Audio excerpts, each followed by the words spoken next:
12ª pregação de Jonas, consequências do arrependimento. Os irmãos que estão aqui já estão habituados, né?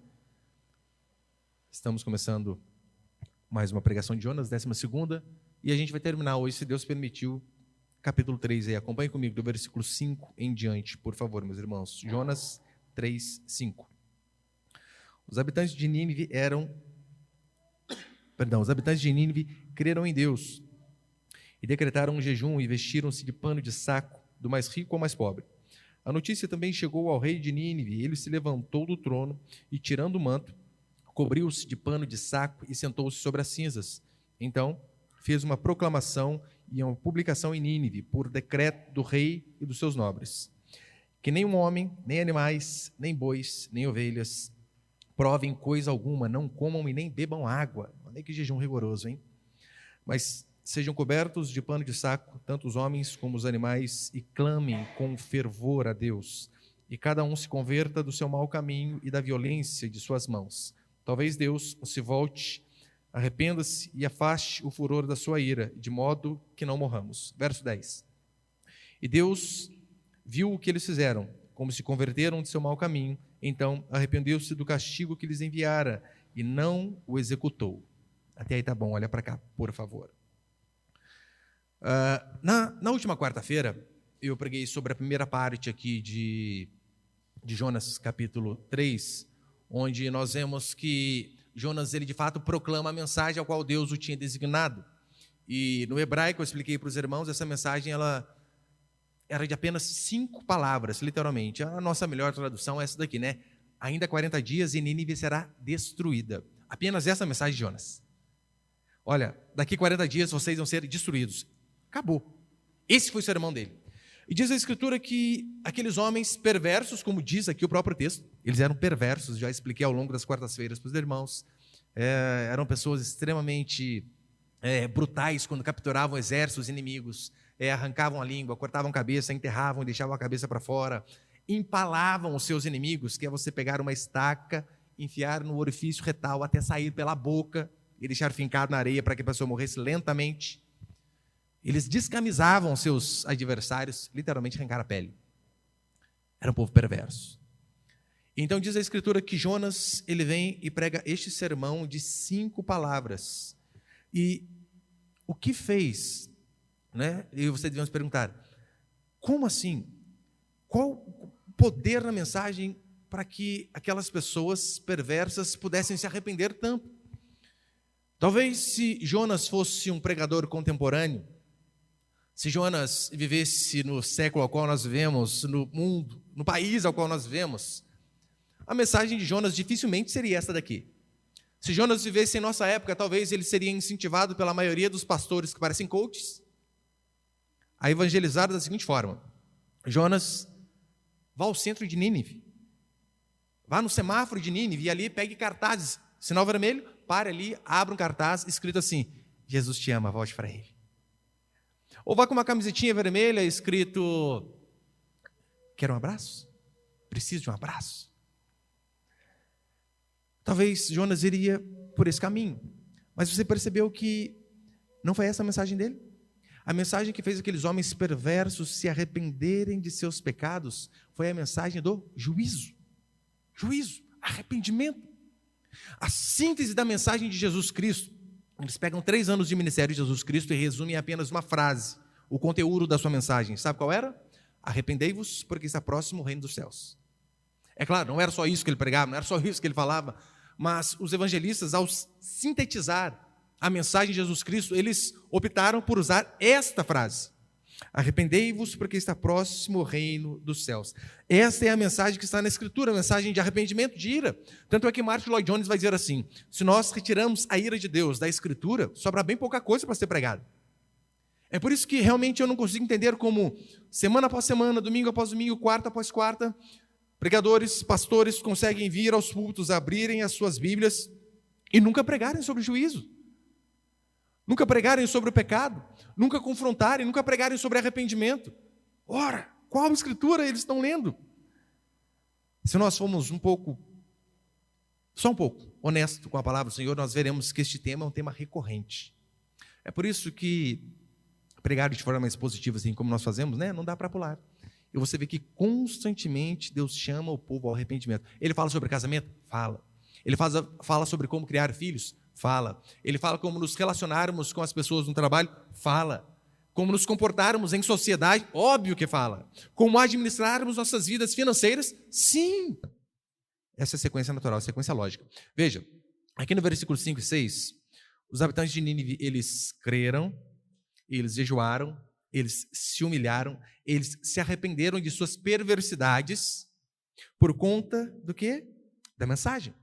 Até os reis e os nobres, não foi só o povão, não. Até os reis e os nobres, diz a Escritura, que eles se arrependeram. Então, a partir do versículo 5, o que nós vemos aqui é apenas uma consequência da mensagem que foi pregada no versículo 4. Qual a mensagem? Ainda 40 dias e vocês serão destruídos. O versículo 5 em diante é apenas a consequência. Se a mensagem de Jonas tivesse sido deturpada, adaptada ou diluída, ele não iria colher esses frutos aqui. Você percebeu que, infelizmente, é isso que acontece em muitos lugares? Porque a palavra, às vezes, nos machuca, óbvio que nos machuca.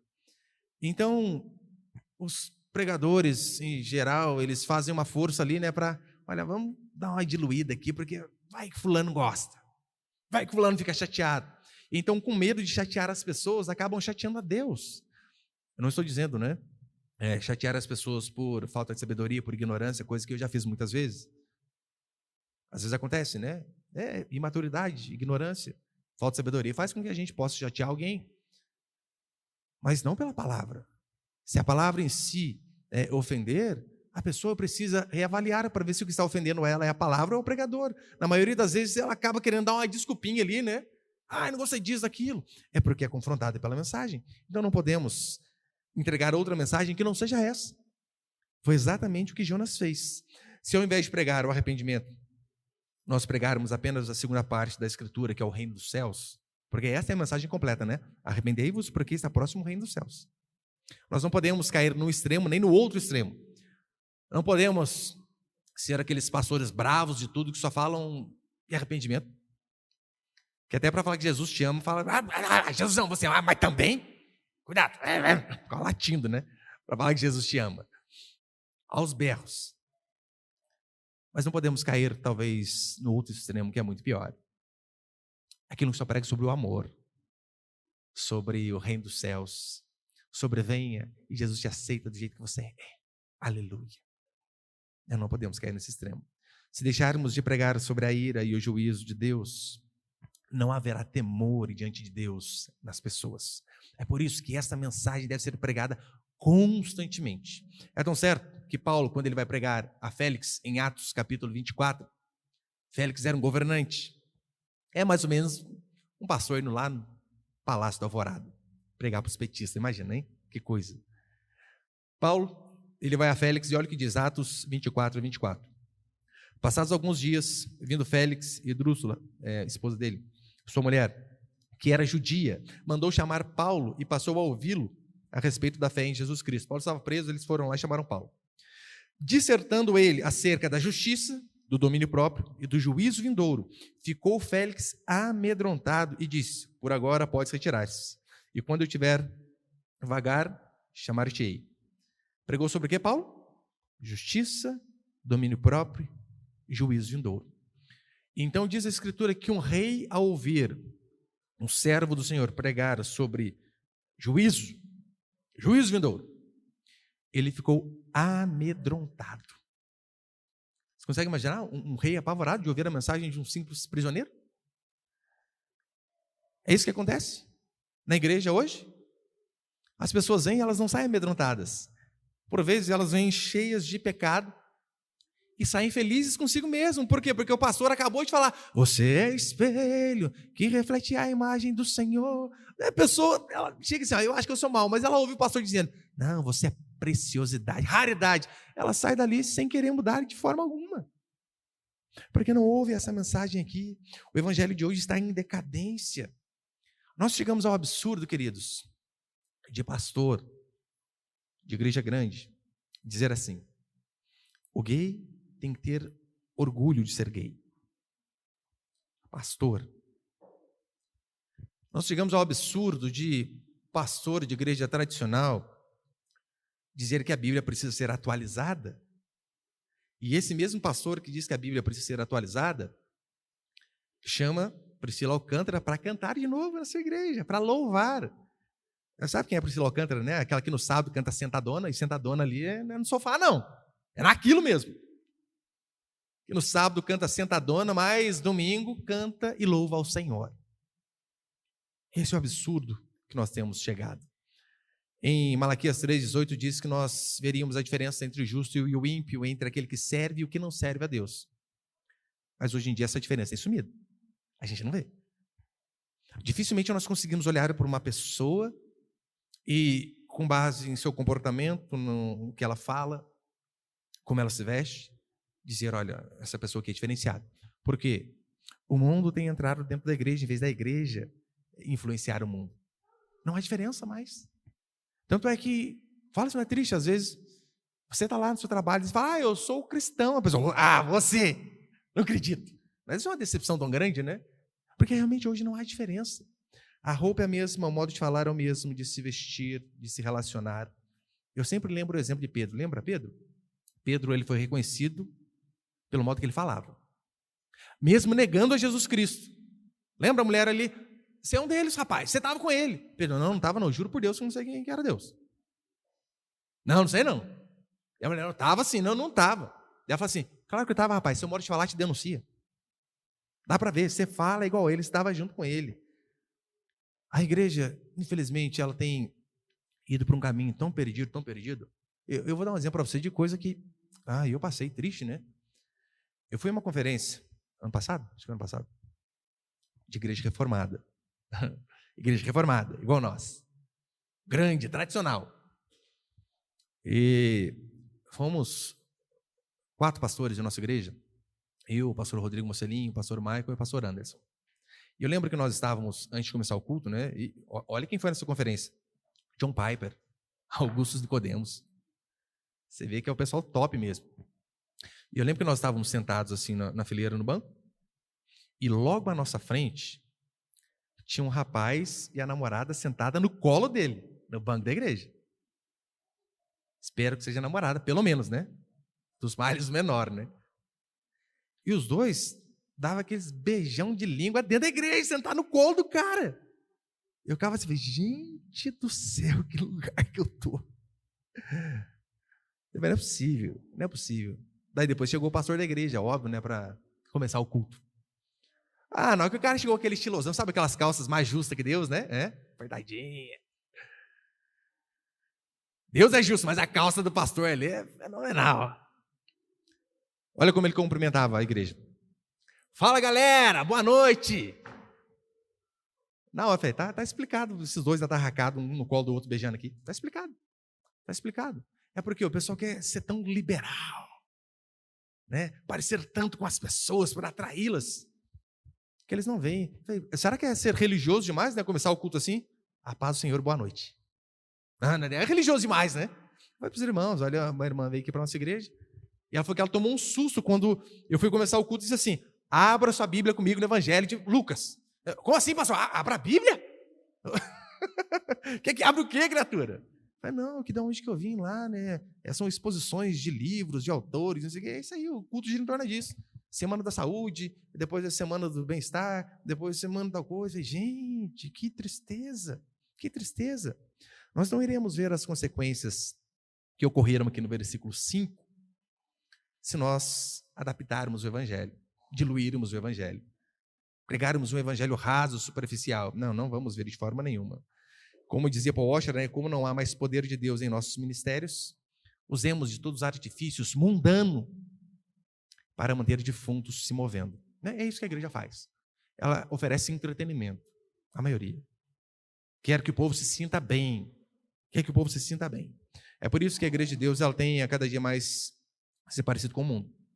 Tem deixado de ser sal. Lembra que Jesus Cristo disse que nós seríamos sal? O sal é aquele que não deixa as coisas apodrecerem. É isso que nós temos que ser. Agora, o sal que passa a ser insípido, que perde o seu sabor, o que acontece com ele? Pisado.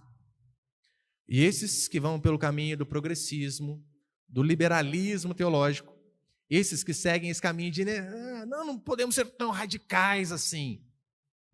Podem anotar, é questão de tempo. Uma por uma vai cair. Uma por uma. Porque eu sou profeta? Não. É o que a palavra do Senhor diz. Se o sal perde seu sabor, ele não serve para mais nada a não ser pisado. Segundo, põe ele, por favor, meu querido.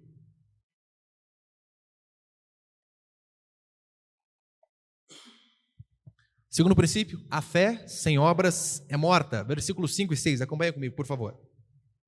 Os habitantes de Nínive creram em Deus e decretaram um jejum. Vestiram-se de pano de saco, do mais rico ao mais pobre. A notícia também chegou ao rei de Nínive. Ele se levantou do trono, tirando o manto, cobriu-se de pano de saco e sentou-se sobre cinzas. Essa veste de pano de saco aqui era literalmente algo mais ou menos parecido com um saco de estopa, saco de milho, sabe, de colocar milho. Aquilo ali era apenas um símbolo de humilhação, né? Humilhação. Mostrar do mais rico ao mais pobre, todos com a mesma vestimenta, mostrando assim, não, nós estamos aqui nos humilhando. Pastor, mas poderia ser fingimento? Claro que poderia, claro, mas não foi. Por quê? Porque Deus vai testificar que não foi. No versículo 10, olha o que ele vai dizer. Jonas 3,10. E Deus viu o que eles fizeram, como se converteram do seu mau caminho.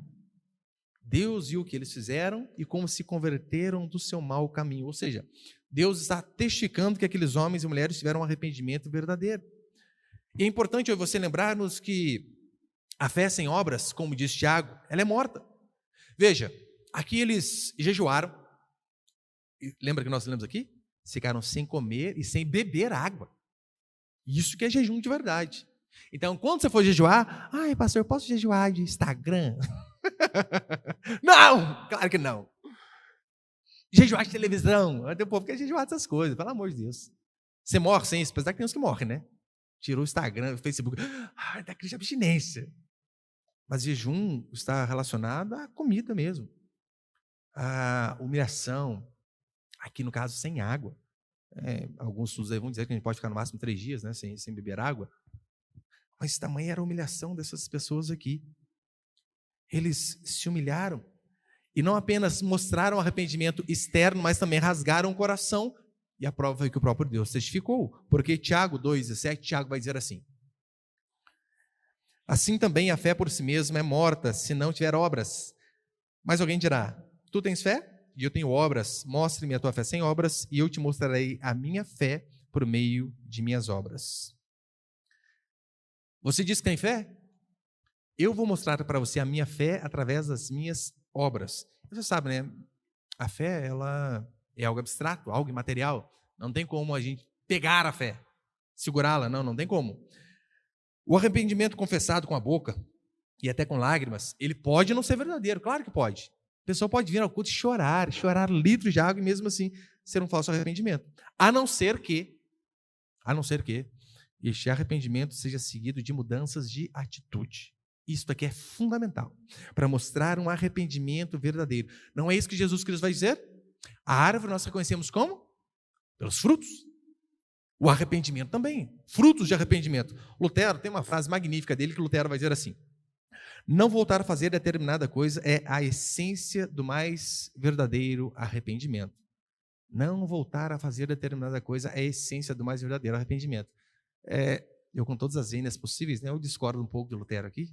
Pastor herege, né, discordar. Porque Lutero vai dizer, olha, não voltar a fazer determinada coisa é a essência do mais verdadeiro arrependimento. Eu acredito que pode, sim, haver um arrependimento verdadeiro, genuíno, e ainda assim, cairmos na mesma coisa. Eu já prometi inúmeras vezes a esposa e filhos que eu vou ser mais paciente. Não fui. Loprei. Que bravo. Mas houve um arrependimento verdadeiro. Eu falei, dá mais uma chance. Vou tentar outra vez. Então, mesmo um cristão verdadeiro, ele pode voltar a cometer o mesmo pecado. Primeira, a diferença basicamente é a seguinte, põe os dois ali, por favor. 1 João 1,8. Pode pôr o outro também. 1 João 1,8. João vai dizer assim: se dissermos que não temos pecado algum, enganamos a nós mesmos e a verdade não está em nós. Ou seja, a partir do momento que alguém diz não ter pecado, ele está tendo pecado porque ele é mentiroso. Se você diz que você não tem pecado, você está pecando porque você está mentindo. Só que há uma grande diferença entre ter pecado e viver em pecado. Ter pecado é o que nós temos, é surto de ira, inveja, como eu falei do jovem rico aqui domingo. Quem nunca? Quem nunca? Mas em 1 João 3,9, João vai dizer assim: aquele que é nascido de Deus não peca habitualmente, pois a semente de Deus permanece nele e não pode continuar pecando porque é nascido de Deus. Aquele que é nascido de Deus, na versão revista atualizada, vai dizer: aquele que é nascido de Deus não permanece na prática do pecado. Então, há uma grande diferença entre pecar e permanecer de forma habitual na prática do pecado. É claro, né? Pecar de forma não habitual, ou seja, vulgo, a escorregada. Ai, escorreguei! Deus perdoa? Óbvio que perdoa. Vai ter consequência? Claro que vai ter. Claro que vai ter consequência. Mas viver na prática do pecado é algo totalmente diferente. O que seria, por exemplo, um exemplo de viver na prática do pecado? O casal mora junto, não é casado e não quer casar. Não, vai ficar assim mesmo. Para a gente isso aqui está ótimo. Não, casa, não.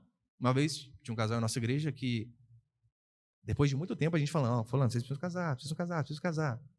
E a moça falou: pastor, a gente não vai casar, não adianta insistir. Por quê? Porque se eu casar, eu perco a pensão do meu ex-marido falecido. Aí piorou as coisas, né? Além de viver em pecado, é o morto que está sustentando a casa de vocês. Aí eu pergunto: irmão, você que tem que sustentar a sua casa, rapaz. Deus manda você, que é homem, sustentar a sua casa. O defunto que sustenta vocês. Pastor, mas a pensão é gorda. Dane-se. Vocês preferem ir com uma pensão gorda para o inferno? É isso? Então, viver no pecado é a pessoa que, eu estou errado, mas vou continuar assim. É a pessoa que, uma coisa, eu durante esses anos já conversei com várias pessoas, por exemplo, com tendências homossexuais. Uma coisa é a pessoa ter tendência, a pessoa ser tentada em relação a isso. Outra coisa é a pessoa dizer assim: não, eu sou gay, Deus me fez assim e eu vou ser membro da igreja assim. É outra coisa totalmente diferente. É a pessoa, né, de fato, querer viver daquela forma ali. O cara acha que é normal ter um caso extraconjugal, a família B. Absurdo, claro que é um absurdo. O sinal de um verdadeiro arrependimento que nós vemos aqui é a mudança. E essa mudança, deixa bem claro, ela não acontece apenas uma vez, ela acontece constantemente em nossas vidas. Acho que foi na pregação passada que eu falei da primeira tese de Lutero, quando ele colocou lá na porta do castelo de Wittenberg, lembra? O arrependimento é um estado constante na vida do cristão. Ou seja, né, nós vivemos de arrependimento. E varia, né? Coisas pequenas, coisas maiores, mas nós vemos que estamos errados e nos arrependemos e vamos fazer diferente. Minha esposa contava para mim a semana passada, atrasada, não lembro. Irmã, está vindo para a nossa igreja há pouco tempo, foi tirar férias lá, e depois de vir à igreja, de ouvir as pregações e um monte de coisa, falou: Raquel, eu não consegui colocar biquíni de jeito nenhum. Eu falei: glória a Deus, aleluia. Por minhas irmãs aqui, tinha que ir tudo de burca, né, na praia. Só o olhinho, aquele de tela ainda, né?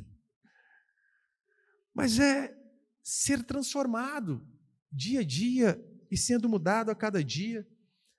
Jonathan Edwards, quando ele pregou o seu famoso sermão, Pecadores nas mãos de um Deus irado, dá até um nome do sermão, dá medo na gente, não dá? Pecadores nas mãos de um Deus irado. Uma vez eu fiz uma paráfrase, né? Eu fiz um artigo chamado Deus nas mãos de pecadores irados, que hoje em dia esta é a vibe. Ai de Deus se não fizer o que o povo manda, ai de Deus. E alguns relatos históricos vão dizer que quando ele pregou esse sermão, Pecadores nas mãos de um Deus irado, as pessoas sentiam tanto pavor que elas pensavam que o chão ia se abrir e elas seriam tragadas. Há relatos de pessoas que saíam da pregação e iam à delegacia se entregar.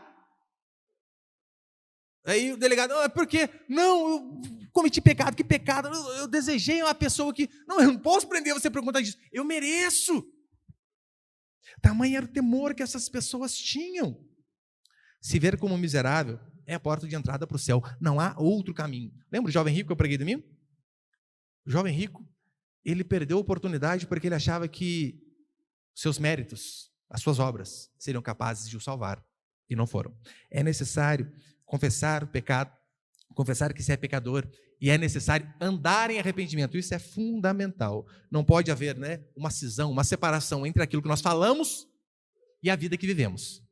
Você falar que você acredita, isso você pode falar da forma correta, professar a fé correta. Só que se você não vive de acordo com aquilo que você diz, você está sendo hipócrita. E terceiro e último para encerrar, você bem curtinho, põe ele, por favor.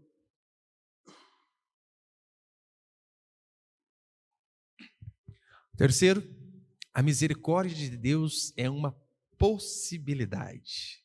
Versículo 8, a parte B. Lê o versículo inteiro, vai. Diz assim: mas sejam cobertos de pano de saco, tanto homens como os animais, e clamem com fervor a Deus. E cada um se converta do seu mau caminho e da violência em suas mãos. Talvez Deus se volte, arrependa-se e afaste o furor da sua ira, de modo que não morramos. E Deus viu que o que eles fizeram, como se converteram de seu mau caminho, então arrependeu-se do castigo que lhes enviaria, e não executou. Olha o que o rei está dizendo. Arrependam-se dos seus maus caminhos, das suas perversidades. E pode ser que Deus tenha misericórdia de vocês. Pode ser. Você reparou que aqui eles não estão exigindo nada? Não são como os crentes de hoje, porque os crentes de hoje exigem, né? Eles jejuam e exigem. Deus, eu jejuei, eu exijo, eu determino. Não determina nada, meu irmão, não é nada. O padrão nosso não é esse determinismo que nós vemos em muitos lugares. O padrão nosso é a mulher cirofenícia, que ela chega clamando a Deus pela filha doente. E Deus diz, não. E pior, né? Não convém tirar dos filhos e dar aos cachorrinhos. Que tapa na orelha, hein? E o que ela faz? Sai dali brava com Jesus Cristo? Não, ela se humilha ainda mais. Oh, Senhor, até os cachorrinhos comem das migalhas que caem da mesa de seu Senhor. Então, por conta desta humilhação, Jesus Cristo vai intervir na vida dela. Quando o perdão ele é dado, ele é um ato de graça, não é algo merecido. Claro que não. É por isso que buscar o favor divino não é se determinar nada, mas é clamar por graça. É falar, Deus tem misericórdia da minha vida. E veja, se Deus condenasse esses homens e mulheres perversos, ninivitas, Deus estaria sendo justo. Eles não poderiam reclamar. Justiça. Da mesma forma, todos nós aqui, sem exceção. Do mais velho ao mais novo. Não sei se é meu filho, São Francisco. Do mais velho ao mais novo. Se Deus condenasse a todos nós, lá no inferno nós teríamos que cantar aquela musiquinha lá do canal lá, né? Aqui é o meu lugar, onde plantei meu canteiro. É aqui mesmo. Merecemos. Somos dignos. Fizemos por merecer. Por quê? O salário do pecado é a morte. Paulo já tinha dito isso em Romanos 6, 23. Os ninivitas, ainda que suas chances de alcançarem o favor fossem escassas, ainda que fosse uma possibilidade, ainda assim eles seguiram o caminho correto, né? Se arrependeram e clamaram a Deus e mostraram o arrependimento através de atitude, mudança de vida. O resultado, Deus teve misericórdia daquele povo. Então, quanto a mim e a você, se nós entendermos que graça é um favor imerecido, que graça, favor imerecido é justamente para quem? Para quem não merece, gente. Não precisava explicar isso, né? Favor imerecido é para quem não merece. Se eu e você nos vemos merecedor de alguma coisa, nos vemos merecedores do reino dos céus, nós ainda não entendemos a nossa pecaminosidade. Não entendemos. Temos que aprender. Por isso a importância de nós nos vermos como indignos. E se assim nos vermos, pode ter certeza, as portas do reino dos céus estarão muito mais próximas de nós. Amém, meus queridos?